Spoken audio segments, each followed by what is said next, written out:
Always know that. Hey. You gotta roll. Here we go. Hey. Yeah. What's up, y'all? It's your girl Samantha Rosetta back with another video. Welcome back to my channel. If you're new here, make sure to hit the subscribe button and notification bell so you know when I drop another video. If you're a returning subscriber, what's up, squad? What's up? So listen, it is kind of early. It's 4:50 a.m.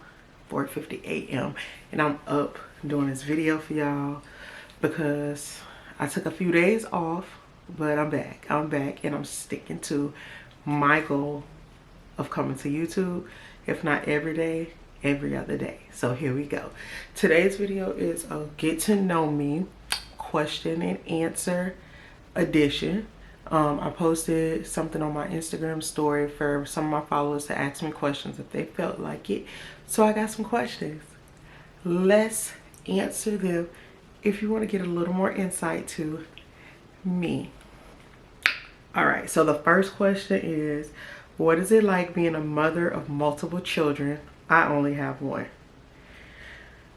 So being a mother to multiple children it's fun. Ain't even finna lie. Sometimes it is overwhelming, but if you don't know, I am a boy mom. I birthed all boys, so I think that's what kind of made it easier for me. So I do have a 19-year-old, a 15-year-old, a 7-year-old, and a 2-year-old. My 19-year-old, if you don't know, I placed for adoption when I was 15. But I am still, you know, a part of his life. I was still included in his life. So, but with my other 3 boys, I actually was the one raising them. So, with the age difference, it wasn't such a struggle because they all get along. I was a tomboy growing up, so that just makes it a little easier. So it's not hard. For me, it's not hard. It is sometimes when I want to go do something, but I do now have one reliable person that I can call on to watch my boys. So it ain't hard. It ain't hard. But I will say, don't wait too long if you do intend to have more children. It is good to have them spaced out, but you know what they say, our clocks be ticking. So that's what they say. The next question is, how do you stay positive? I ain't positive every day, y'all. Let me just be real with y'all. Some days I just want to be F everybody, F the world. But in those moments, I do detach myself from people, places, things, and just outside. I do detach myself. And in those moments when I do detach, I just want to be by myself. I did get to a point of realizing when I was doing it, it was because it was an unhealthy response to trauma. But now what I do is I listen to my music. I have certain music that I do listen to elevate my energy and elevate my vibes. I do still continue to journal and write. I do have my friend, my bestie that I call. We text. We live next door to each other.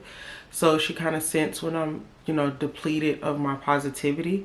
And she helped me remember that I am a positive person. But I'm not hard on myself anymore when I'm not positive. I just will not pour into anybody else. If I'm not in a positive, 100% positive state, I will not pour into anybody else. So to answer the question, I listen to my favorite music, I journal, and I pour back into me, and I elevate my positivity. What's something you do to balance yourself? That's along the same lines of how I stay positive. I honestly, my new favorite thing is TikTok. I will get on TikTok and be doing my little dancey dance or whatever. I turn on my favorite music. I have certain songs that I know just help me woosah. I chill with my babies. I will sit here on the couch and we will watch movies. We will just pig out on junk and just vibe because I'm still human. A lot of people look at me as, you know, that go-to person. I am the strong friend. I am the positive friend. I am the one everybody comes to. So I do have to find those times to balance myself. And I also have gotten back into grounding. If you don't know what that is, that's when I go out in my yard with no shoes on and just place my feet into the grass. Sometimes I have my music playing in my ears and just breathe. That's what I do. I just breathe, y'all. Okay, we have a couple more questions. Now, these questions are in reference to me being a birth mom, me, the deeper side of me. So let's get into these other set of questions. What are 3 things you wish everyone understood about being a birth mom? So if you don't know what a birth mom is, it is a woman who gave birth to a child who placed them for adoption. So I am a birth mom of an adoptee, like I just stated earlier. I did have my first child at the age of 15. I was not fortunate enough to keep him. So I did place him with a family that I already personally knew. They were my mentors and I babysat their children. So they officially adopted him a couple years after he was born, but he was with them from birth up until now. He's still with them. But what I wish people understood about birth moms is choosing adoption is nothing that we just get over. And if you see me looking down, it's because I'm looking at my phone where my questions are. Choosing adoption is not something we just get over. We don't place our children and just fall asleep and wake up the next morning and forget it. That's something that's with us for life, because that was a life decision. Especially at me being the age of 15, I was still a child. So I'm never gonna just get over it. So that's something I wish people understood. Also, it's not just teenagers or just black women that choose adoption. It's not just women who are statistics. We come in all ages and nationalities. Sometimes adoption is just our best option, and that's what it is. And it's not, the third thing is, it's not always as easy as you think. Imagine being 15, finding out you're pregnant when you had no education about sexual activity. Yes, I was doing it, but I wasn't educated on what I was doing. I was just doing it because I felt like that's what I was supposed to be doing to get attention. I ended up pregnant, and I also was sexually abused at the same time, around the same time. Like, I don't really like using the word rape, but that's what happened around the same time. So it's not just that simple. You know what I mean? It's not, oh, we don't want this child, because a lot of times people think we don't want our kids, and that's why we choose adoption. Far from the truth. Second question, do you have core goals or a main purpose for my Instagram space? Because the question was asked on Instagram. So I'm gonna answer that for Instagram, my TikTok, and my YouTube. And my core purpose is to really just build community, to build up a tribe of like-minded women, to provide a safe space for all of us to be able to come and just vibe, for us to just come and talk to each other, bounce ideas. It's not just about business, it's about life, about mothering, about being a woman, about being in a relationship, about being a friend, about being a sister. That's what I'm building. Like, that's my main purpose for all of my platforms, as well as to remind women, regardless of what we went through, we are stronger than our past. We all have dealt with some type of issues. I wasn't born with a silver spoon in my mouth, and I'm sure a lot of other women can relate to that they weren't born with silver spoons in their mouth. So we dealt with things. And growing up, I didn't have anyone that related. I didn't have anyone that understood. I didn't have anyone that I could vent to. I didn't have all of those things. I was that for myself. So about a year and a half ago, I decided to be that for everybody else, for other women.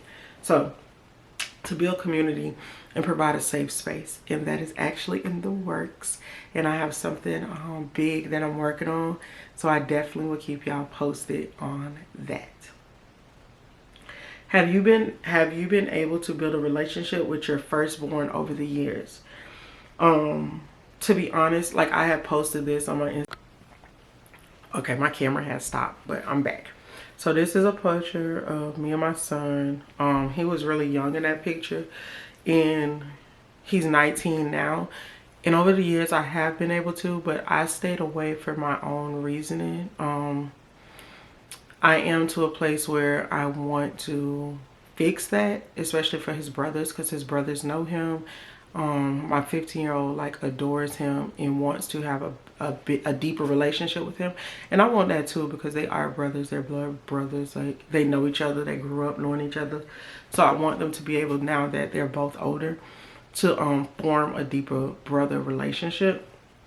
So yeah, and also due to some certain situations in my life right now, I do not want to include him or anything like that, but I still want the relationship for the brothers as well as myself with him, because like I said, his adoptive parents or his godparents are my mentors. So it's like an understanding. It's just something that I have to make the initiative and go talk to them about and explain to them why I was away, why I stayed away, why I didn't push harder, if that makes sense. How do you think your upbringing plus being a birth mom has affected your parenting? And I even answered, like, I was like, whoa, that's a good question, because Jesus, baby, it is a very good question. And my upbringing was, not, to say the least, it wasn't like, you know, picture perfect. It wasn't like peaches and cream. It was not walks in the park. It was none of that. And for me, it was very chaotic. When I look back, it was very chaotic for me. And a lot of I didn't want to include into my parenting now.